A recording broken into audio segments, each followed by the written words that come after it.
Bonsoir à tous, bonsoir à toutes, bienvenue dans une nouvelle vidéo. J'espère les Madrilènes, j'espère les Merengues que vous allez bien. Le Real Madrid et Manchester City font match nul 1-1 en manche 1 de la Ligue des Champions. Match aller, c'était au Bernabéu, mais c'était un match fantastique, franchement. Deux styles très différents. Le Real Madrid avec son style de jeu en transition offensive, rapide à la relance sur Vinicius, rapide sur Rodrigo. Incroyable match de Vinicius, incroyable match de ce joueur brésilien. Il est top 3 pour moi. Et de l'autre côté, un style de jeu complètement différent avec des passes, beaucoup de passes dans les demi-espaces, le jeu court de Pep Guardiola, incroyable également avec Kevin De Bruyne, étincelant aujourd'hui, on va en parler, let's go.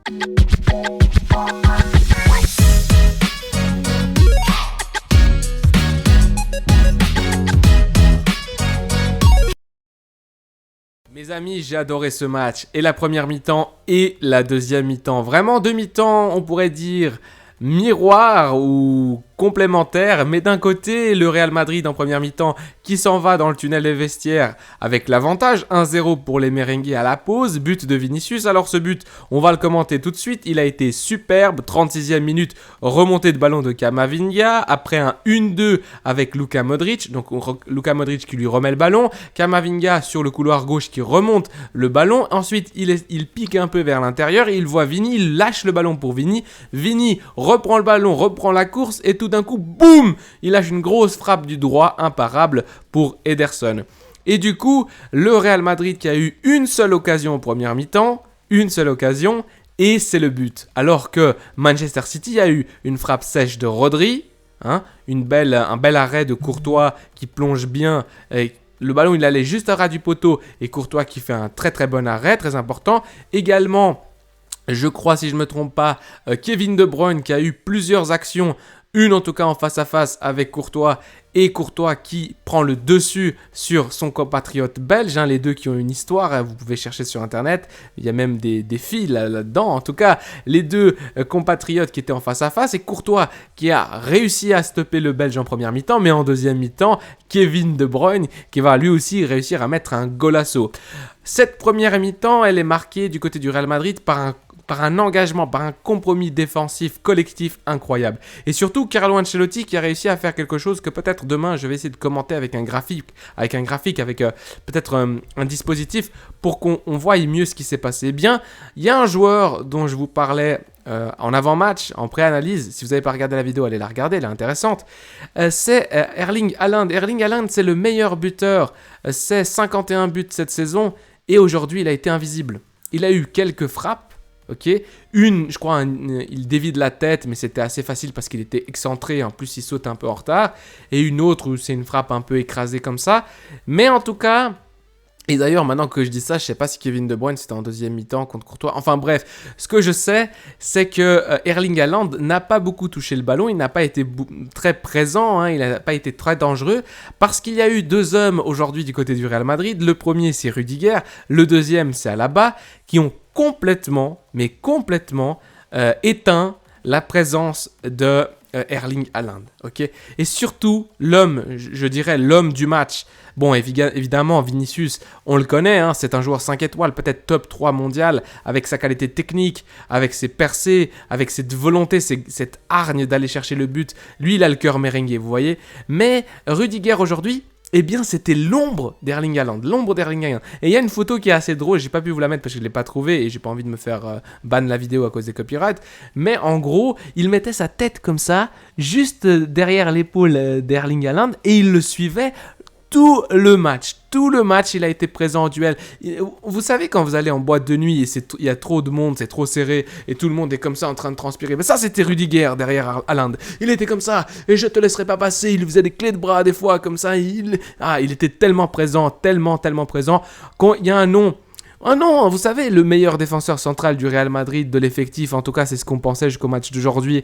Et d'ailleurs c'est sûrement un des meilleurs, mais Militao qui était suspendu pour carton jaune, on n'a pas du tout noté son absence, tellement Alaba et Rudiger, spécialement Rudiger, ont fait le job. Donc, en première mi-temps, plus d'occasions, disons, franches du côté de City. La possession, clairement, du côté de City, vous voyez, presque 70%. Le Real Madrid qui joue plutôt bloc bas, qui essaye qui laisse, entre guillemets, qui ne prend pas l'initiative d'aller presser très haut non plus. et qui a une occasion et qui marque. Celle de Vinicius, une frappe sèche. Et maintenant, on va voir ce qui s'est passé en deuxième mi-temps. En deuxième mi-temps, les amis, eh bien, ça a été totalement l'inverse. Le Real Madrid qui a pris possession du ballon, qui a pris contrôle du jeu, beaucoup plus d'occasions. Regardez, total attempts, donc occasion totale 13. Et si je regarde la première mi-temps, nous sommes à une occasion. Une occasion, celle de Vinicius, le but. Et en deuxième mi-temps, 12 de plus, on arrive à 13. Évidemment que 3 cadrés, parce que le Real Madrid n'a pas non plus fait un excellent match. Et surtout, Manchester City sont également très très forts.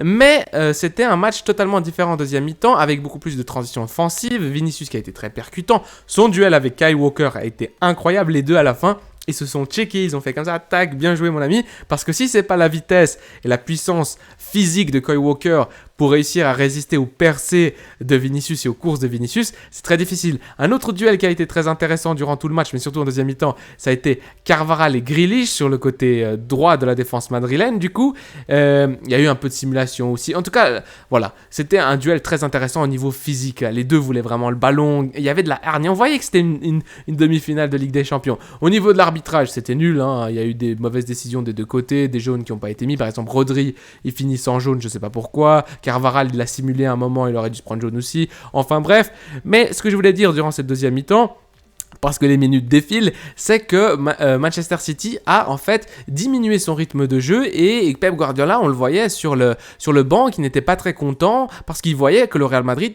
prenait possession du ballon, surtout qui posait le rythme avec Modric, avec Kroos, avec notamment Camavinga lorsqu'il venait s'incruster au milieu de terrain, et un Real Madrid qui a eu plus d'occasions. Mais évidemment, qu'est-ce qui va arriver ? Eh bien, il va arriver la même chose qu'en première mi-temps, c'est-à-dire un but de l'équipe qui ne domine pas. Et ce but, il arrive effectivement à la 67e, c'est le but de Kevin De Bruyne, frappe, comme j'ai dit, premier poteau, du coup, rater, enfin voilà, une frappe très sèche, très forte, et Courtois qui ne peut pas intervenir, une frappe de loin, de l'extérieur de la surface, comme celle de Vinicius, sauf que Vinicius, elle va un peu en haut en direction de la lucarne, enfin pas vraiment, mais voilà, dans ces zones-là, alors que la frappe de Kevin De Bruyne va vraiment à ras du poteau. Et en gros, eh bien, c'était le match parallèle, c'est-à-dire que City a marqué alors que c'est le Real Madrid qui fait le jeu. Et avant de finir cette vidéo, et peut-être que je ferai une autre sur ce match parce qu'il y a beaucoup de choses à dire demain, on verra si j'ai le temps, mais c'était cette photo-là. En fait, quand le Real Madrid avait le ballon dans son milieu de terrain, qu'est-ce qui se passe ? Une chose très intéressante, c'est que Kroos et Modric passent sur le côté gauche. Alors, Kroos se mettait à maintes fois, à maintes reprises, en position vraiment de latéral gauche, de défenseur gauche, et Modric qui se met en position de milieu gauche, presque ailier gauche, mais qui en fait fait le mouvement qui va vers son but, c'est-à-dire qu'il vient aider, il vient servir d'appui à son défenseur gauche qu'il a et Kroos, et Camavinga qui vient se mettre entre les lignes, entre les joueurs de City au milieu de terrain, et qui vient offrir cette dynamique, cette fraîcheur physique. Camavinga qui a fait un excellent match, Camavinga qui est partout, que ce soit en défense, en termes physiques, en termes de positionnement, mais aussi au milieu de terrain, lorsque grâce à lui, on arrive à se tourner, débloquer la pression adverse et réussir à mettre le ballon sur Vinicius. Enfin bref, un match qui a été très intéressant du point de vue tactique. Et là, je voulais revenir sur ça parce que vraiment sur cette image, on voit bien Kroos en position latérale gauche, Modric qui revient vers lui et Camavinga qui se met entre les lignes.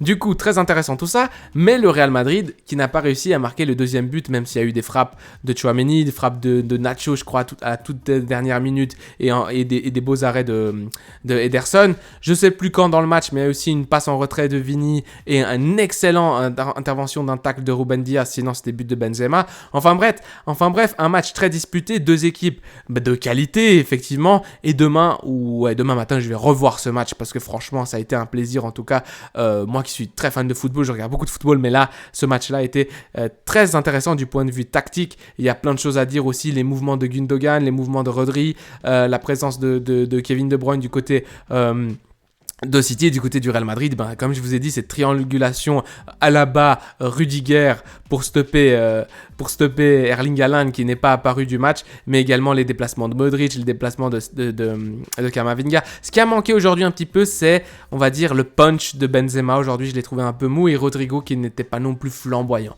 Mais bref, 1-1, tout reste à décider à Manchester. On verra bien. Le Real Madrid qui a fait une bonne performance. City aussi, c'était un bon match, un match plaisant. On verra. Tout reste à décider au match retour à Manchester. Je vous dis au revoir. Laissez-moi vos commentaires si vous avez regardé le match, ce que vous avez aimé, ce que vous n'avez pas aimé, si vous êtes d'accord avec moi ou pas du tout. Enfin bref, à la Madrid, y nada más. Prenez soin de vous, des vôtres et votre famille. Allez,